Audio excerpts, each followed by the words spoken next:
I have always lived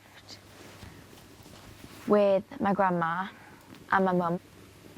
Never had a dad. And it's not like a big deal, because I've never known, so I don't know.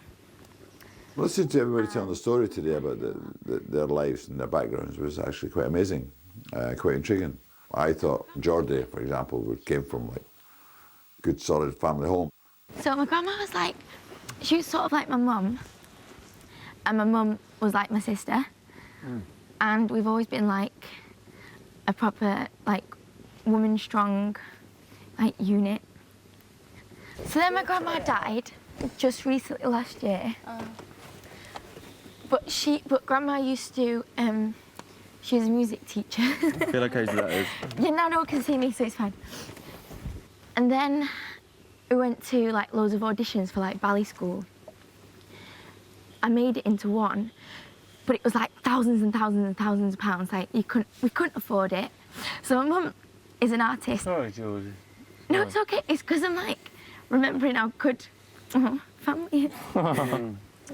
So then she raised £2,000, and she was like, "I'm gonna get you to." Oh God. She's like, "I'm gonna make sure that you make it to dance school, George, because it's your dream, and you've got to do it."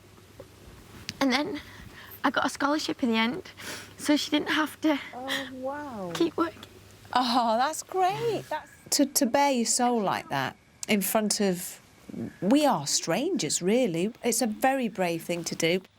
So I was in fights. I can't remember not being in fights on the street. And there were fist fights. I realised at about 9 years old, fighting didn't hurt. And, you know, the most powerful respect you could get was being able to fight. So because I was a juvenile delinquent and I went through the Borstal and assessment centre and lockup system in Britain, I went to New York to live with my mother. And because I was desperate to be something, to prove to my brothers that I could be worthy of their respect, I thought, you know, what if I can be better than them at boxing? Then I'll win them, I'll win their respect. You know what, his upbringing doesn't surprise me. To excel in anything, you've got to want it so much that you're almost prepared to die. And I think that's what he felt, and that's why he became the fighter he became. Became the janitor of the gym, Jerome Boxing Club, 3rd Avenue in the South Bronx. And there was a fellow called Dennis Cruz. He was a lightweight. The way he moved, everything he did, I think it's called an epiphany. When you see something which is just, and I had it. So no one trained me, but I had the vision of this fellow, and it was, this guy, he was, everything was just absolutely perfect, and it never left my mind.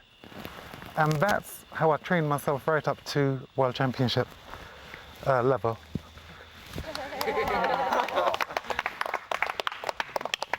And the rest is written, so. How do you feel about this one, Lady C? Oh, well, I wish I'd known it was definitely food, then I'd have worn my pearls.